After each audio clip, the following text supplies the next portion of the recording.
Hey there.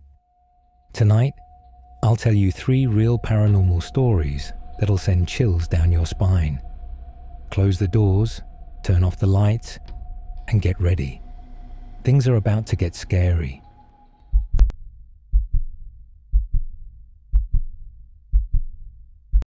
There are 2 kinds of people. Those who run from their problems and those who run from themselves. I belong to the second kind. After my small business, the thing I'd built my entire life around, collapsed, and my marriage followed soon after. I found myself with no place left in my own life. I wanted to hit pause, to disappear. So when I stumbled across a job ad for a seasonal watchman at a remote observation post, somewhere deep in the Alaskan wilderness, it felt less like a job offer and more like salvation. 2 weeks of absolute solitude. Just the forest, the sky, and me. And the pay was good. The interview was conducted by an older man named Sam Henderson. His face looked carved from exhaustion. He didn't ask about experience or references. He just studied me for a long moment, then slid 2 sheets of paper across the table. One was a standard employment contract. The other was a laminated note, printed on an old dot matrix printer. Greater than these, Sam said, tapping the papers. That's your contract. And that one, his finger moved to the laminated page, is your safety protocol. Read it carefully, especially the last rule. The heading read, Rules for Coexistence with the Watcher, former employee Alex Gregory. I raised an eyebrow. Sam didn't smile. Alex Gregory worked that tower for 15 years, he said flatly. Last October, his heart just stopped, right there on shift. The next guy found him in the morning. The body was taken away, but Alex didn't exactly leave. He got attached to the place I waited for the punchline. But Sam's face was dead serious, surgeon serious. He's not violent, he continued, as if describing an annoying neighbor. Just around. Creates certain inconveniences. To keep those inconveniences from turning into problems, we have these rules. Written in blood, you might say. Not yours, so respect them. Either you sign both papers, or you find another job. At that point in my life, I would have signed a contract with the devil himself, just to escape everything I'd ruined. A dead watchman's ghost didn't seem so bad compared to my own. I skimmed the rules. 1.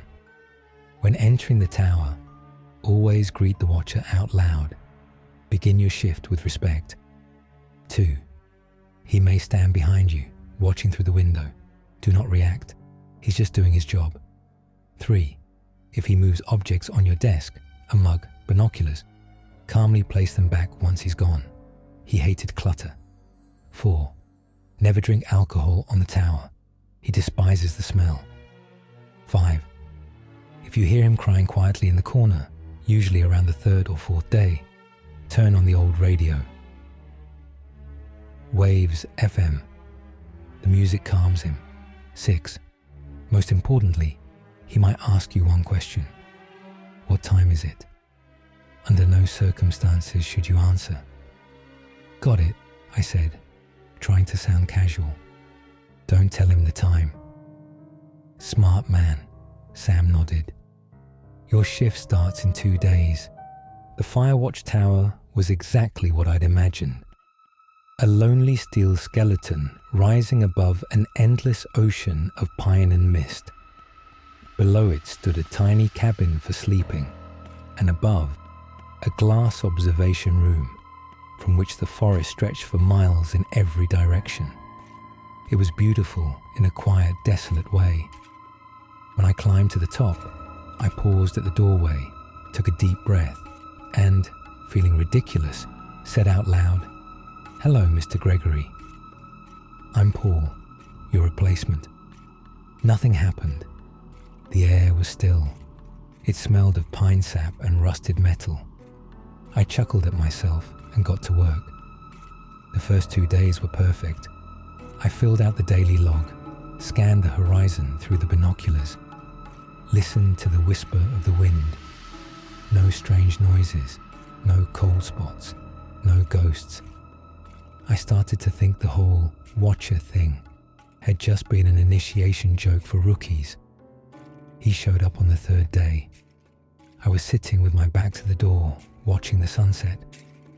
Then, suddenly, the air behind me turned cold. Not a draft, but that unmistakable sense of being watched. I froze. I didn't turn around, but in the corner of my eye, I saw movement. The air in the far corner of the cabin thickened, shimmered, like heat above asphalt, and slowly took shape. A tall, thin old man in a faded rain jacket. He was translucent. I could see the shelves through his body. He wasn't looking at me. He was staring out the window, watching the forest. My heart skipped a beat, then began hammering. I remembered the rule. Don't react. He's just watching too. I forced myself to turn back toward the binoculars. My hands trembled so much the horizon wobbled. I sat like that for what felt like an hour. When I finally dared to glance back, the corner was empty. Now I knew I wasn't alone, and the piece was over. Everything began happening exactly as described in the rules. On the 4th day, I left my mug on the left side of the logbook. When I turned back, it was on the right. I quietly moved it back, heart pounding. On the 5th night, I heard soft, broken sobbing in the corner. It was the sound of an old man crying, fragile, hopeless, unbearably lonely. Just like the paper said, I turned on the old radio. A weak, static-filled voice sang, "Blue Moon of Kentucky." And the crying stopped. He never tried to hurt me. His presence was quiet, almost polite, but that made it worse. Horror isn't when the monster lunges at you. It's when it sits beside you, drinking invisible tea, sighing softly. You start getting used to it. You start accepting it. And that acceptance, that calm surrender to madness, is the deadliest poison for the mind. I stopped sleeping. I spent nights in the chair, listening to the faint shuffle of his steps, the weary breaths. I lost weight. I could always feel his gaze on me, not angry, but assessing, waiting.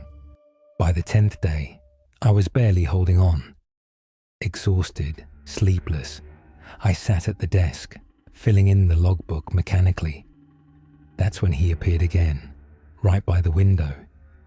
This time, he was almost solid. I could see the wrinkles on his face, the stubble, the faded sorrow in his eyes. He stood there watching the sunset for a long time. Then slowly, he turned toward me. "Son," he said softly, the words creaking like old floorboards. "What time is it?"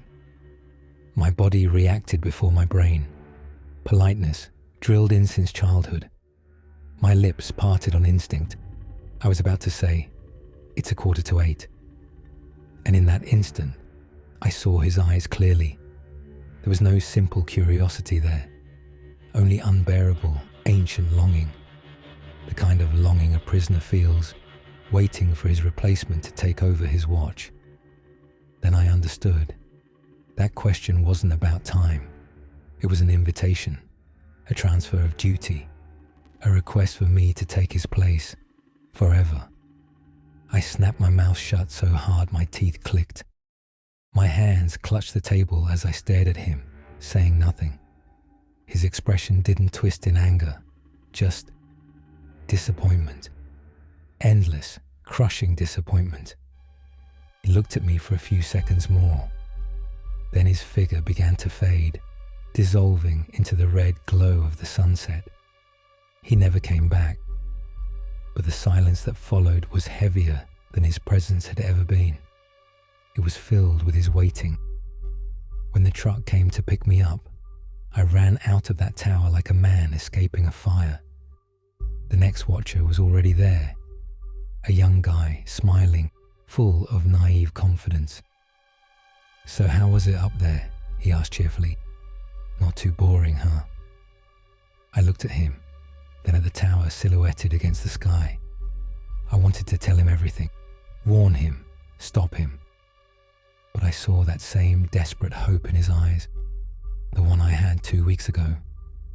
"You read the instructions?" I asked. "Yeah," he chuckled. "About the ghost guy?" What a joke. "It's not a joke," I said quietly. "Just follow the rules." Especially the last one I got in the truck and didn't look back. I don't know what happened to that kid. I went home to my debts, my failures, my broken life. And for the first time, I was grateful for it all, because it was mine, my time. And now I knew exactly what it was worth.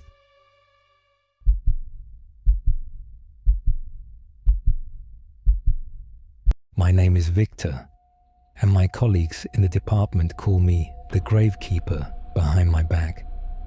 I am a major, an investigator of high-profile cases, and I have a perfect track record with the most hopeless cases. Nobody knows my secret. People think it's genius intuition or an extensive network of informants, but the truth is much simpler and much more horrifying. My most reliable informant is the victim themselves. Every few months, when a case reaches a dead end, I venture into my personal hell. It's a semi-basement on the edge of the city with a sign, Ritual Services. Open 24/7. The owner, a quiet, stooped old man with parchment-like skin and eyes forever dusted with the memory of countless morgues, calls himself the Guide. His gift, or curse, is unique. He can bring a dead person's soul back into their cold body for a few minutes. Not to revive them, no. It's a monstrous seance, where the deceased becomes a medium for the final, most powerful memory, the memory of death itself. That's enough for the dead hand to write a name or point to a photograph of the killer. The procedure is vile. We do it at night in the city morgue, among the cold tiled walls and the smell of formalin. The Guide murmurs something in a language I don't know, holding the corpse's hands. I watch him tremble, see sweat cover his face. He seems to pour his life force into the dead body to ignite a spark of someone else's memory. And then the dead man's finger twitches. I hate it. I hate those waxy, deathly faces that for a moment take on a semblance of consciousness. I hate the old Guide, who does it for money to pay for his sick wife. But most of all, I hate myself for repeatedly making this deal with devilry just to tick a box in my report. Every solved case leaves a new layer of icy sludge on my soul. This time, the case involved a 45-year-old accountant named Michael. Quiet, unremarkable man, found in his apartment with a knife in his back. No break-ins, no witnesses, no motives. A classic cold case. After 2 months of fruitless searching, I realized it was time to call the Guide. We met at the morgue at 2 a.m. Michael's body lay on the metal table under a dim lamp. An ordinary man, balding, with a soft, weak chin. A victim. "He's ready," whispered the Guide, his hands already trembling. "Background is quiet. Lived dull, died fast. Shouldn't be any problems," he began his muttering. I prepared the tablet with photos of suspects, mainly Michael's colleagues and neighbors. The air in the morgue grew colder. The lamp above flickered. I saw a faint ripple across the corpse's skin. The finger twitched. The process had begun. "Michael," I said softly, clearly, as if at an interrogation. Who did this? Show me. The dead man's finger slowly rose, but it didn't point to the tablet. It bent, then straightened, and then the man's eyes on the table opened. I had seen this dozens of times, but always empty, glassy eyes staring into nothingness. These eyes looked at me, meaningfully, with astonishment, and then with greedy, all-consuming delight. "I am," croaked the body. It was not a whisper of the dead. It was the voice of someone taking their first breath after long suffocation. The guide recoiled from the table, his face contorted with horror. No, it shouldn't be. Connection severed. I can't feel him. He's himself." The revived man sat on the table. Movements were sharp, awkward, like a broken marionette, but full of strength. He looked at his hands, then at me. There was no anger, no desire for revenge. Only one thing: pure, unclouded joy of existence. The orderly dozing in the corner jumped up, trying to block him. Michael flung him aside with such force he slammed into the wall. He was not a zombie from a movie. He was a man returned from oblivion, and he desperately did not want to go back. He jumped off the table. Only a thin sheet covered him. He moved toward the exit. "Stop," I shouted, drawing my pistol. He turned, smiled at me, and in that smile of a rotting, deathly pale face was so much life that a chill ran down my spine. "Thank you, Major," he said, and with a shoulder, he smashed the metal morgue door. I ran after him, but outside was only a dark, rainy night. He vanished. I was left alone with the catastrophe. I couldn't tell anyone. Announce a man resurrected from the dead? I'd be fired that day and sent to an asylum. I had created this problem, and I alone had to solve it. I had to figure out where he would go. What does a person literally risen from the dead want? Revenge? Hardly. There was no revenge in his eyes, only life. I began digging. Not the murder case, but Michael's life. And the more I learned, the more I understood why he didn't want to leave. His life had been as lifeless as the morgue he escaped from. Hated job, debts, a bitter divorce that prevented him from seeing his daughter. His apartment filled with bottles and antidepressants. I found his diary, a chronicle of total, hopeless solitude and regrets. If I could play it all over, he wrote a week before his death, I'd just go to the park, look at the trees, buy Masha that silly ice cream she loved. I'd just live. He didn't seek revenge. He sought to make up for lost time. Messages began appearing the next day. The man in the hospital sheet, barefoot, tried to buy flowers at a night stall. Then he was seen in the amusement park, just standing in the rain, staring at the rusty carousel.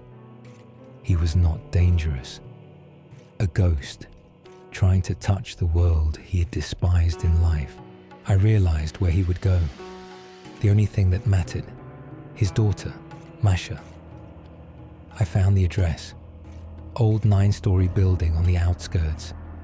I sat in the car for hours watching the entrance. I didn't know what to do. Shoot him? And what if the bullet didn't stop him? Talk?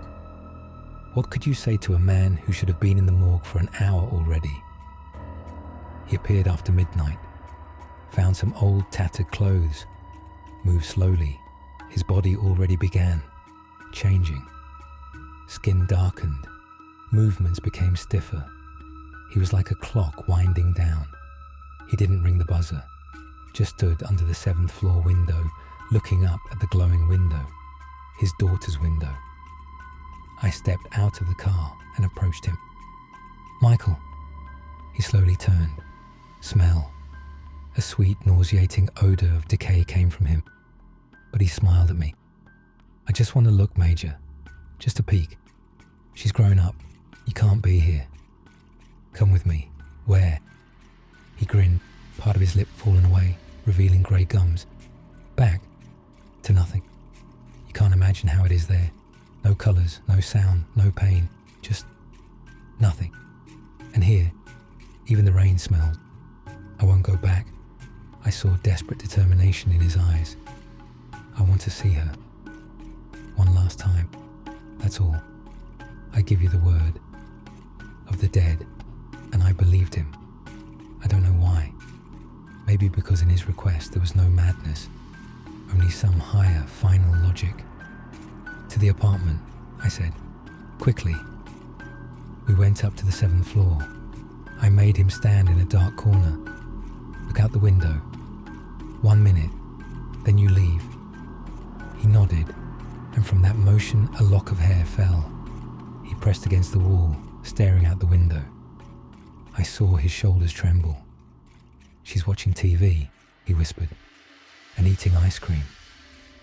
That same silly. A dark, viscous tear ran down his dead cheek. He watched for another 30 seconds, then stepped away from the window. His eyes no longer held that greedy zest for life. Only infinite serenity remained. He had done his final, most important act. Thank you, he said, and the light in his eyes went out. Just click, like a light switched off. The body went limp, collapsing heavily on the stairwell. Now it was just a corpse, dead, cold, smelling of decay. I stood over him for several minutes. Then I grabbed my phone and dialed 911. Major Victor. Body of a missing man located. Address. I didn't wait for the patrol. I went downstairs and drove home. All the way, I thought about how Michael got what he wanted. And what did I get? Another solved tick mark.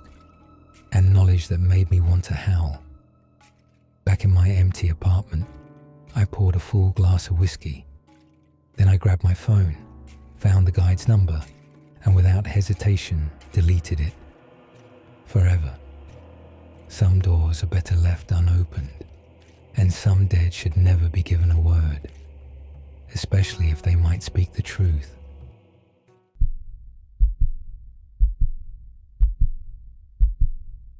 I always thought that life in a small rural town meant peace, silence, fresh air. But in Red Hollow, things were different. I came here in early May 2025 after losing my job in the city. I wanted to start over, far away from stress and noise. The town was tiny, maybe a dozen houses, a couple of cows, woods all around, and a slow, muddy river. The locals looked at me with caution, but I'm not the type who pushes himself on people. I rented a small cabin from old Martha. Tough woman, sharp, heavy stare. From the very first day she kept saying, "Don't go near the abandoned house, Alex. That place ain't right." I just smirked. What could be wrong with an old house? Rot, mice, spiders. But then things started happening. Things that still make my skin crawl. Every night, exactly at midnight. I heard noises, laughter, dishes clinking, music, like someone playing an old accordion. But the melody was strange, sad, strained. The sounds came from the abandoned house at the edge of town. It stood alone, closer to the woods, looking untouched for 100 years. Logs blackened, windows boarded up, roof caved in here and there. During the day I avoided it, didn't want to crawl around in ruins. Besides, I had enough work fixing the cabin. But at night those sounds, they felt like a summons. I tried to distract myself. Headphones with loud music, hot tea, counting cracks on the ceiling. But the voices cut through everything. They called to me.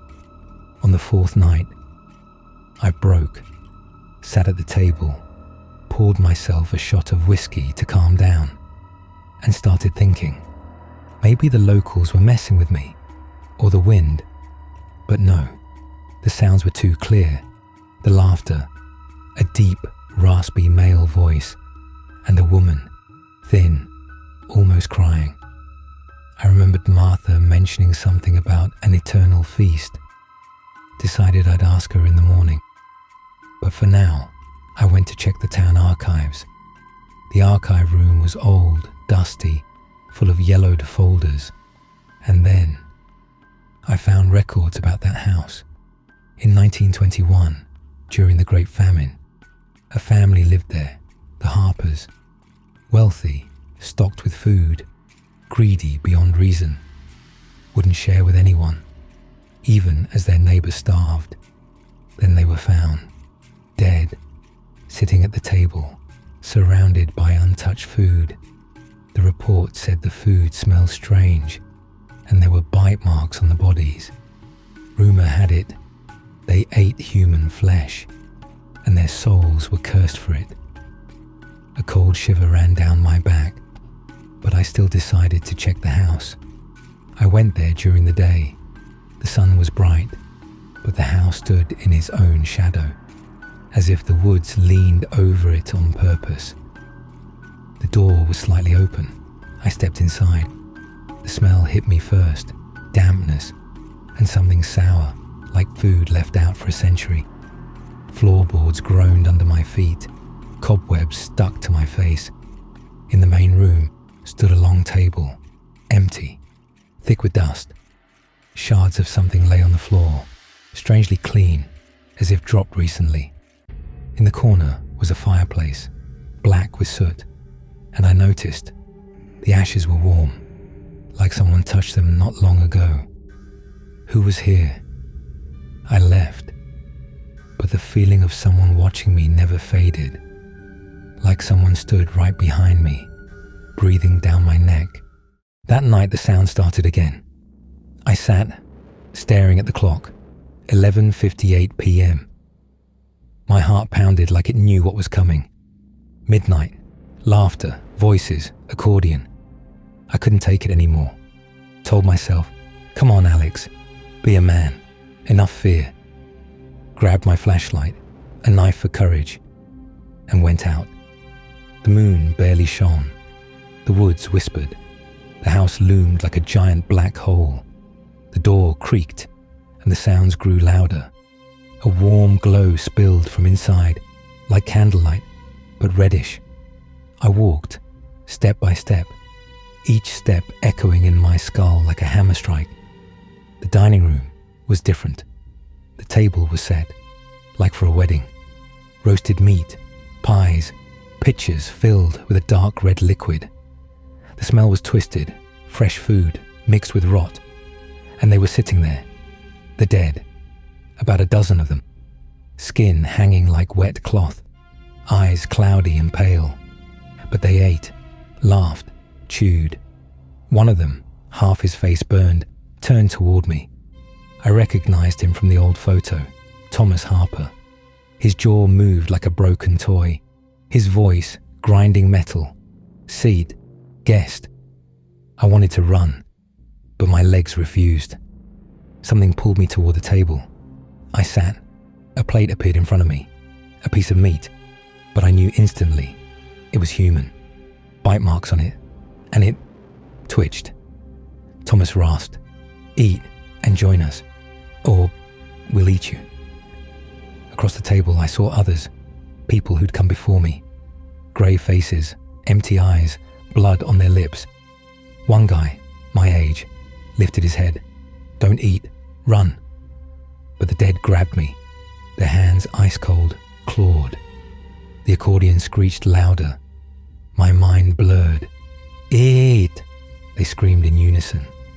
They tore their own flesh, ripped chunks off, dropped them on the table. A woman with empty eye sockets handed me a severed finger, dripping with black ooze. I realized I was losing my sanity. But then I saw a candelabrum, 3 candles, and remembered Firebreak's curses. I lunged, knocked over the plate, grabbed the candelabrum, and blew the candles out. Darkness, silence. The dead froze. Their eyes went out. I ran until I reached the cabin, locked the door, pushed a chest in front of it, but all night I heard their laughter, distant but calling. In the morning I packed my things and left. Martha only nodded, as if she knew. I moved back to the city, but even here, in my apartment, every night at midnight, I hear them, the same melody, the same laughter, and I fear that one day I won't be able to resist and I'll return to their table